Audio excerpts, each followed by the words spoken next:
മഹത്വപ്പെടുമാറാകട്ടെ. ഇന്ന് എന്നെ ശ്രവിക്കുന്ന എൻ്റെ എല്ലാ പ്രിയപ്പെട്ടവർക്കും നമ്മെ ചേർത്തുകൊള്ളുവാനായി വേഗം വരുന്ന കർത്താവായ യേശു ക്രിസ്തുവിൻ്റെ നാമത്തിൽ സ്നേഹവന്ദനം. ഇന്നത്തെ ചിന്തയ്ക്കായിട്ട് നമുക്ക് ഒരു വേദഭാഗം വായിക്കാം. പരീശന്മാരുടെ കൂട്ടത്തിൽ യഹൂദന്മാരുടെ ഒരു പ്രമാണിയായി നിക്കോദെമസ് എന്ന പേരുള്ള ഒരു മനുഷ്യനുണ്ടായിരുന്നു. അവൻ രാത്രിയിൽ അവൻ്റെ അടുക്കൽ വന്നു. അവനോട്, റബി, നീ ദൈവത്തിൻ്റെ അടുക്കൽ നിന്ന് ഉപദേഷ്ടാവായി വന്നിരിക്കുന്നു എന്ന് ഞങ്ങൾ അറിയുന്നു. ദൈവം തന്നോടുകൂടി ഇല്ലെങ്കിൽ നീ ചെയ്യുന്ന അടയാളങ്ങളെ ചെയ്യുവാൻ ആർക്കും കഴിയുകയില്ല എന്ന് പറഞ്ഞു. ഇവിടെ നിക്കോദെമസ് എന്ന വ്യക്തിയെക്കുറിച്ച് നമുക്ക് കാണുവാനായിട്ട് സാധിക്കും. ഒന്നാമതായിട്ട് നിക്കോദെമസ് ഒരു പരീശനായിരുന്നു. പരീശൻ എന്ന് പറഞ്ഞാൽ ദൈവത്തിനായി വേർതിരിക്കപ്പെട്ടവൻ. യഹൂദന്മാരുടെ ഇടയ്ക്ക് തന്നെ പരീശന്മാർ ഉണ്ട്, നമ്മൾക്ക് കാണാം. അവരിലോ ഒരു പരീശനായിരുന്നു, ദൈവത്തിനായി വേർതിരിക്കപ്പെട്ടവനായിരുന്നു അവൻ നിക്കോദെമസ് എന്ന് നമുക്ക് മനസ്സിലാക്കുവാനായിട്ട് സാധിക്കും. രണ്ടാമത് അത് യഹൂദന്മാരുടെ ഒരു പ്രമാണിയായിരുന്നു. സാധാരണക്കാരനല്ലായിരുന്നു, അവനൊരു യഹൂദന്മാരുടെ ഒരു പ്രമാണിയായിരുന്നു. മാത്രമല്ല അവൻ സന്നിധി സഭയിലെ ഒരു അംഗവുമായിരുന്നു എന്ന് നമുക്ക് കാണുവാനായിട്ട് സാധിക്കും. ഈ മൂന്ന് ക്വാളിഫിക്കേഷനുള്ള നിക്കോദെമസിന് നാലാമതായിട്ട് നമുക്ക് മനസ്സിലാക്കുന്ന ദൈവത്തിൻ്റെ വചനം അറിയണമെന്ന് അവൻ ആഗ്രഹിച്ചു എന്നുള്ളതാണ്. കർത്താവായ യേശു ക്രിസ്തു ഗലീലയിലും മറ്റും യഹൂദദേശത്ത് പല സ്ഥലങ്ങളിൽ പോയി കർത്താവിൻ്റെ വചനം പ്രസംഗിക്കുകയും കർത്താവിൻ്റെ വചനം ശക്തിയോടുകൂടെ അറിയിക്കുകയും ചെയ്തു. അതിനു മുമ്പ് യോഹന്നാൻ സ്നാപകൻ വന്നു, കർത്താവിൻ്റെ വഴിയൊരുക്കുവാനായിട്ട് വന്നു. ഇതെല്ലാം നിക്കോദെമസ് അവനറിയാം യോസേപ്പിൻ്റെ മകനാണ് യേശു എന്നും അവൻ പ്രവാചകനായിരുന്നു എന്നുള്ളത് മനസ്സിലാക്കുവാനുള്ള കഴിവ് നിക്കോദെമസിനുണ്ടായിരുന്നു. എന്നാൽ ഈ വ്യക്തിയെക്കുറിച്ച് കൂടുതൽ പഠിക്കണം എന്നുള്ള ആഗ്രഹത്തോടുകൂടി ദൈവത്തിൻ്റെ വചനം അറിയുവാനായിട്ട് നിക്കോദെമസ് വന്നു എന്നുള്ളത് മനസ്സിലാക്കുവാനായിട്ട് സാധിക്കും. നമ്മുടെ ജീവിതത്തിൽ ഈ ദൈവത്തിൻ്റെ വചനം അറിയണമെന്ന് നാം ആഗ്രഹിക്കുന്നുണ്ടെങ്കിൽ മാത്രമേ നമുക്ക് വളരുവാനായിട്ട് സാധിക്കത്തുള്ളൂ. കാരണം നിന്റെ വചനം എൻ്റെ കാലിന് ദീപവും പാതയ്ക്ക് പ്രകാശവുമാകുന്നെന്നാണ് ദൈവത്തിൻ്റെ വചനം പറയുന്നത്. അപ്പോൾ നമുക്ക് നമ്മുടെ കാലിൻ്റെ ഒരു പ്രകാശവും കാലിന് വഴി കാണിച്ചു തരാനായിട്ട് ഉണ്ടെങ്കിൽ മാത്രമേ നമുക്ക് മുമ്പോട്ട് പോകുവാനും വളരുവാനായിട്ട് സാധിക്കത്തുള്ളൂ. അത് പ്രകാശത്തോടു കൂടെ തെറ്റില്ലാതെ വഴി നടന്നെങ്കിൽ മാത്രമേ നമുക്ക് ആ സ്ഥാനത്ത് എത്തുവാനായിട്ട് സാധിക്കത്തുള്ളൂ. അപ്പോൾ ദൈവത്തിൻ്റെ വചനം അത് വളരെ പ്രധാനപ്പെട്ടതാണ് എന്ന് നമുക്ക് മനസ്സിലാക്കുവാനായിട്ട് സാധിക്കും. അത് ദൈവത്തിൻ്റെ വചനത്തെക്കുറിച്ച് പറയുന്ന സ്ഥാനങ്ങളിലെല്ലാം നമുക്ക് കാണുവാനായിട്ട് സാധിക്കും. ആവർത്തന പുസ്തകത്തിലും പറയുന്നുണ്ട്, നമ്മൾ ദൈവത്തിൻ്റെ വചനം രാപ്പകൽ ധ്യാനിക്കണം എന്നുള്ളത് നമുക്ക് ദൈവത്തിൻ്റെ വചനത്തിൽ നിന്ന് പല സ്ഥലങ്ങളിലും നമുക്ക് മനസ്സിലാക്കുവാനായിട്ട് സാധിക്കും. നമ്മുടെ വചനം നമ്മുടെ ജീവിതത്തിൽ വളരെ പ്രധാനപ്പെട്ട ഒന്നാണ് എന്നുള്ളത് ഈ യഹൂദന്മാർക്ക് എല്ലാവർക്കും അറിയാമായിരുന്നു. മാത്രമല്ല അത് നമ്മളെ സംബന്ധിച്ചിടത്തോളം ഇന്ന് നമുക്ക് അത് നാം മനസ്സിലാക്കേണ്ട ഒരു കാര്യമാണ്. വചനം എന്നുള്ളത്, ദൈവത്തിൻ്റെ വചനം എന്നുള്ളത് നാം അറിയണം. അറിഞ്ഞില്ലെങ്കിൽ നമുക്ക് നമ്മൾ തെറ്റിലേക്ക് പോകുവാനായിട്ട് ഇടയായിട്ട് തീരും എന്നുള്ളത് ദൈവത്തിൻ്റെ വചനത്തിൽ നിന്ന് തന്നെ നമുക്ക് മനസ്സിലാക്കുവാനായിട്ട് സാധിക്കും. അത് ആവർത്തന പുസ്തകത്തിൽ നമുക്ക് കാണുവാനായിട്ട് സാധിക്കും. അവിടെ ആവർത്തന പുസ്തകം 4 ഇസ്രായേലെ കേൾക്ക, നമ്മുടെ ദൈവമായ യഹോവയെ നീ പൂർണ്ണ ഹൃദയത്തോടും പൂർണ്ണ മനസ്സോടും പൂർണ്ണ ശക്തിയോടും കൂടെ സ്നേഹിക്കണം.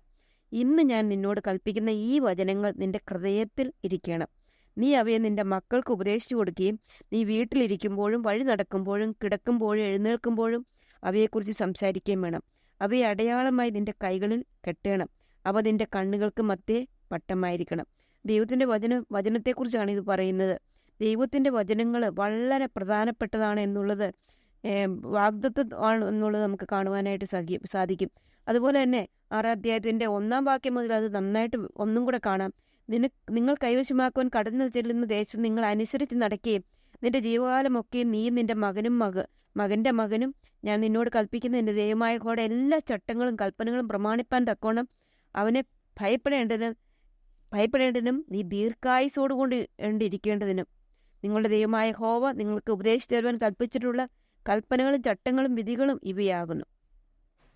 അപ്പോൾ അവിടെ പറയുകയാണ്, പാലും തേനും ഒഴുകുന്ന ദേശത്തേക്കാണ് പോകുന്നത്.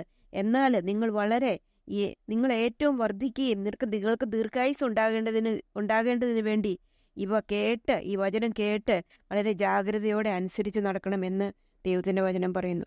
നിക്കോദെമസ് ഭയന്നു. അവൻ രാത്രിയിലാണ് ദൈവത്തിൻ്റെ വചനം കേൾക്കുവാനായിട്ട് ചൊല്ലുന്നത്. അവന് പകല് പോകുവാനുള്ള ധൈര്യം ഉണ്ടായിരുന്നില്ല. കാരണം അവൻ ജനത്തെ ഭയപ്പെട്ടു. അത് നിക്കോദെമസിനെ കുറിച്ച് പറയുമ്പോൾ അവനെക്കുറിച്ചൊരു വീക്ക്നെസ് ആയിട്ട് തന്നെ നമുക്ക് പറയാം. അഞ്ചാമതായിട്ട് നമ്മൾ ഓർക്കുമ്പോൾ മനുഷ്യരിലുള്ള ഭയമുള്ള, ദൈവത്തെക്കാൾ അധികമായിട്ട് മനുഷ്യനെ ഭയപ്പെട്ട ഒരു വ്യക്തിയായിരുന്നു നിക്കോമോദസ് എന്ന് മനസ്സിലാക്കുവാനായിട്ട് സാധിക്കും. എന്നാൽ അവൻ ദൈവത്തിൻ്റെ വചനം മനസ്സിലാക്കുവാൻ സാധിച്ചതോടുകൂടി അവൻ്റെ ഭയം അത് പുറത്തു പോയി എന്നുള്ളത് നമുക്ക് കാണുവാനായിട്ട് സാധിക്കും.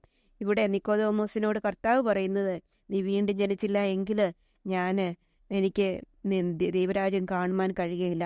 അപ്പോൾ നിക്കോദോമസ് കർത്താവിനോട് ചോദിക്കുന്നുണ്ട്, കർത്താവേ, അവൻ പ്രമാണിയാണ്, അവൻ വളരെ ജ്ഞാനമുള്ളൊരു വ്യക്തിയാണ്, സന്നിധി സഭയിലെ അംഗമാണ്. എന്നിരുന്നാലും അവൻ്റെ ജീവിതത്തിലൊക്കെ ദൈവത്തിൻ്റെ അടുത്ത് വന്നപ്പോൾ നമുക്ക് അഞ്ചാമതായിട്ട് കാണാനായിട്ട് സാധിക്കുന്നത് അവൻ്റെ താഴ്മയെക്കുറിച്ചാണ്.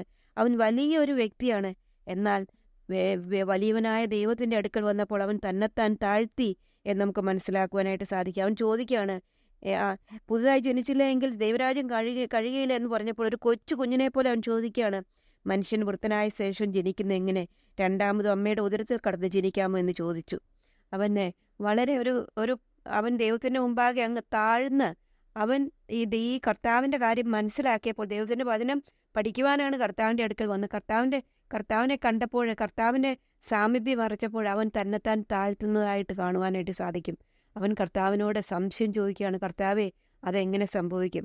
കർത്താവ് അവനോട് പറയുന്നു, പുതുതായി ജനിച്ചില്ല എങ്കിൽ ദൈവരാജ്യം കാണുകയില്ല എന്ന് ഞാൻ നിന്നോട് പറയുന്നു എന്ന് പറഞ്ഞു. അവിടെ പുതുതായി ജനിക്കണം എന്നുള്ള ആ വചനം നിക്കോദോമസ് സ്വീകരിച്ചു എന്ന് നമുക്ക് മനസ്സിലാക്കുവാനായിട്ട് സാധിക്കും. ആറാമതായിട്ട് നമുക്ക് കാണുവാനായിട്ട് സാധിക്കുന്നത്, അവൻ പുതുതായി ജനിക്കപ്പെട്ട ഒരു വ്യക്തിയാണ്. എങ്ങനെയാണ് പുതുതായി ജനിക്കുന്നത്? നമ്മൾക്കറിയാം, ഈ ലോകത്തിൽ ജനിക്കുന്ന എല്ലാവരും സാത്താൻ്റെ മക്കളായിട്ടാണ് ജനിക്കുന്നത്. എന്നാൽ സാത്താൻ്റെ മക്കളായിട്ട് ജനിക്കണമെങ്കിൽ ദൈവത്തിൻ്റെ മക്കളായിട്ട് ജനിക്കണം. ദൈവത്തിൻ്റെ വചനം പറയുന്നുണ്ട്, ദൈവത്തെ കൈക്കൊണ്ട് ദൈവത്തിൻ്റെ നാമത്തിൽ വിശ്വസിക്കുന്ന ഏവർക്കും ദൈവമക്കളാകുവാൻ ദൈവം അധികാരം കൊടുത്തു. അങ്ങനെ ഒരു ജനനം നിക്കോദോമസിനുണ്ടായി എന്ന് മനസ്സിലാക്കുവാനായിട്ട് സാധിക്കും. പുതുതായി ജനിക്കുമ്പോൾ നമുക്കറിയാം, ജനിക്കുന്ന വ്യക്തിക്ക് ഒരു സമയമുണ്ട്. എല്ലാ ദിവസവും ജനിക്കുവാനായിട്ട് സാധിക്കത്തില്ല. എല്ലാ ദിവസവും അമ്മയുടെ അവൻ ഓർത്തു അതെങ്ങനെ സാധിക്കുമെന്നുള്ള, എല്ലാ ദിവസവും അമ്മയുടെ വയറ്റിൽ കിടന്നിട്ട് വീണ്ടും ജനിക്കുവാനായിട്ട് സാധിക്കത്തില്ല. അതുപോലെ ആത്മീയമായിട്ട് എല്ലാ ദിവസവും രക്ഷിക്കപ്പെടുവാനും ദൈവത്തിൻ്റെ മകനായിട്ടും തീരുവാനായിട്ട് സാധിക്കത്തില്ല. അത് ഒരിക്കലായിട്ട് നടക്കുന്ന ക്രിയയാണ്. വിശ്വാസത്തോടുകൂടെ നമ്മുടെ മാനസാന്തരപ്പെട്ട് നമ്മുടെ പാപങ്ങളെ ഏറ്റുപറഞ്ഞ് കർത്താവിനെ പൂർണ്ണ ഹൃദയത്തോടെ വിശ്വസിച്ച് കഴിയുമ്പോൾ, കർത്താവെ, നീ എൻ്റെ പാപങ്ങൾക്ക് വേണ്ടി വന്നു, എൻ്റെ പാപങ്ങൾ മുഴുവനായിട്ട് ക്ഷമിച്ച് എന്നെ സ്വർഗത്തിൽ കൊണ്ടുപോകുവാൻ, എൻ്റെ നരകശിക്ഷ മാറ്റിക്കളവാൻ നീ സർവശക്തനാണ് എന്ന് വിശ്വസിച്ചുകൊണ്ട് കർത്താവിനെ ഹൃദയത്തിലേക്ക് സ്വീകരിച്ചിട്ട് നമ്മൾ വായ കൊണ്ട് ഏറ്റുപറയുമ്പോൾ നാം ദൈവത്തിൻ്റെ മക്കളായിട്ട് തീരും, നാം രക്ഷിക്കപ്പെടുമെന്ന് ദൈവത്തിൻ്റെ വചനം പറയുന്നുണ്ട്. ഈ നിക്കോദോമസ് പരീശനായിരുന്നു. അവൻ സന്നീന്ദ്ര സഭയിലെ മെമ്പറായിരുന്നു. അവൻ ഒരു പ്രമാണിയായിരുന്നു. ഇതെല്ലാം അവൻ യഹൂദനായിരുന്നു. ഇത്രയെത്ര ക്വാളിഫിക്കേഷൻ ഉണ്ടായിരുന്നിട്ട് പോലും അവൻ വീണ്ടും ജനിക്കണമെന്ന് കർത്താവ് പറഞ്ഞു. കർത്താവിൻ്റെ മുമ്പാകെ അവൻ താണു. അവൻ വീണ്ടും ജനിക്കുന്നതായിട്ട് നമുക്ക് കാണുവാനായിട്ട് സാധിക്കും. അങ്ങനെ വീണ്ടും ജനിച്ച ഒരു വ്യക്തി ആയതുകൊണ്ട് അവൻ്റെ ജീവിതത്തിൽ ഭയം മാറിപ്പോയി എന്ന് കാണുവാനായിട്ട്. മനുഷ്യഭയം ഒരു കെണിയാണെന്ന് ദൈവത്തിൻ്റെ വചനം പറയുന്നു. ഒരു കെണി എന്ന് പറഞ്ഞാൽ ഒരു കുടുക്കാണ്. നമ്മൾ എലികളെയൊക്കെ പിടിക്കുവാനായിട്ട് കെണി വയ്ക്കുക, അതിൽ വീഴും, പിന്നെ അതിന് രക്ഷയില്ല. അതുപോലെ മനുഷ്യഭയം ഒരു കെണിയാണ് എന്ന് ദൈവത്തിൻ്റെ വചനം പറയുന്നു. എന്നാൽ നിക്കോദോമസിനെ കുറിച്ചുണ്ടായിരുന്നപ്പോൾ അവൻ മനുഷ്യരെ ഭയപ്പെട്ടു. എന്നാലും അവൻ അവൻ കർത്താവിൻ്റെ അവൻക്ക് വചനം കേൾക്കണമെന്നുള്ള അത്യാഗ്രഹം കൊണ്ട് കർത്താവിൻ്റെ അടുക്കൽ വന്നു എന്ന് നമുക്ക് മനസ്സിലാക്കുവാനായിട്ട് സാധിക്കും. എന്നാലും മനുഷ്യഭയമായ കെണി അവൻ്റെ ജീവിതത്തിൽ നിന്ന് മാറിപ്പോയി എന്നുള്ളത് വരും ദിവസങ്ങളിൽ അവൻ്റെ ജീവിതത്തിൽ നിന്ന് നമുക്ക് മനസ്സിലാക്കുവാനായിട്ട് സാധിക്കും. എന്തുകൊണ്ട് അവന് മാറിപ്പോയി? അവൻ മാനസാന്തരപ്പെട്ടവനായിട്ട് തീർന്നു. അപ്പോൾ അവൻ പറഞ്ഞു, ജഡത്താൽ ജനിച്ചത് ജഡമാകുന്നു, ആത്മാവിൽ ജനിച്ചത് ആത്മാവാകുന്നു. നിങ്ങൾ പുതുതായി ജനിക്കണമെന്ന് ഞാൻ നിന്നോട് പറയൽ ആശ്ചര്യപ്പെടരുത് എന്ന് കർത്താവ് പറഞ്ഞ വചനം അവൻ മനസ്സിലാക്കി. അവൻ വീണ്ടും ജനിച്ചു. അവൻ ദൈവത്തിൻ്റെ മകനായിട്ട് തീർന്നു. അവൻ രക്ഷിക്കപ്പെട്ടു. അതുകൊണ്ട് അവൻ്റെ ജീവിതത്തിൽ ഭയം മാറിപ്പോയി എന്ന് നമുക്ക് കാണുവാനായിട്ട് സാധിക്കും.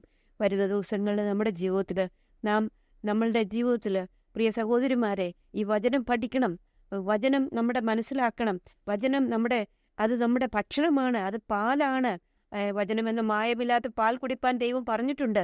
ആ വചനമില്ലാത്ത പാൽ കുടിക്കണം, അതിനുശേഷം വളരണം, കട്ടിയായിട്ടുള്ള ഭക്ഷണം കഴിക്കണം എന്നുള്ള ആഗ്രഹത്തോടുകൂടെ വചനം പഠിക്കുവാനായിട്ട് ദൈവം നമ്മളെ സഹായിക്കട്ടെ. മാത്രമല്ല, മനുഷ്യഭയം ഒരു കെണിയാണെന്ന് മനസ്സിലാക്കി മനുഷ്യരെ ഭയപ്പെടാതെ ദൈവത്തെ ഭയപ്പെടുവാനായിട്ടും ദൈവം നമ്മെ സഹായിക്കട്ടെ. ആരെങ്കിലും രക്ഷിക്കപ്പെടാത്തവരായിട്ടുണ്ടെങ്കിൽ ഈ നിക്കോദെമോസ് എന്ന വ്യക്തിയോട് ദൈവം പറയണത് വീണ്ടും ജനിക്കണമെന്നാണ്. എങ്ങനെയെങ്കിൽ രക്ഷിക്കപ്പെടാത്ത ദൈവമക്കളായിട്ട് വീണ്ടും ജനിക്കാത്തവർ ആരെങ്കിലും ഉണ്ടെങ്കിൽ അവരോട് ദൈവം എന്ന് പറയുന്നത്, അവര് നിക്കോദെമോസിനെ കുറിച്ച്, അവൻ പള്ളി പ്രമാണിയായിരുന്നു, അവനൊരു യഹൂദനായിരുന്നു, അവൻ പരീശനായിരുന്നു, സന്യദ്ര സഭയിലെ അംഗമായിരുന്നു, അത്ര അത്ര ഉയർന്നവനായിട്ടുള്ള ഒരു വ്യക്തിയായിരുന്നു. എന്നാൽ ആത്മീയമായിട്ടും ലൗകികമായിട്ടും ഒരു ഉയർന്ന വ്യക്തിയായിരുന്നു. എന്നാൽ അവൻ വീണ്ടും ജനിച്ചില്ല എങ്കിൽ ദൈവരാജ്യം കാണുകയില്ല എന്നാണ് കർത്താവ് അവനോട് പറഞ്ഞത്. അവൻ ആത്മാവിൽ ജനിച്ചു, അവൻ ജഡത്തിലാണ് ജനിച്ചത്, പിശാചിന്റെ മകനായിട്ട് ജനിച്ചു ഈ ലോകത്തിൽ. എന്നാൽ യേശുക്രിസ്തുവിൽ കൂടെ അവൻ ദൈവത്തിന്റെ മകനായിട്ട് തീർന്നു.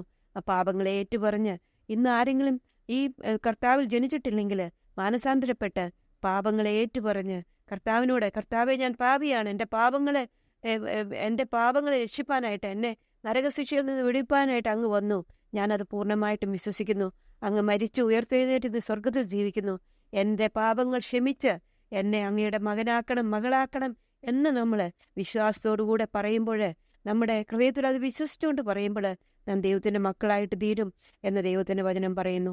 അതുകൊണ്ട് വീണ്ടും ജനിക്കുന്ന അനുഭവം എല്ലാ ദിവസവും ജനിക്കുവാനായിട്ട് സാധിക്കത്തില്ല പ്രിയ സഹോദരിമാരെ. നമുക്ക് എല്ലാ ദിവസവും ജനിക്കുവാനായിട്ട് സാധിക്കില്ല.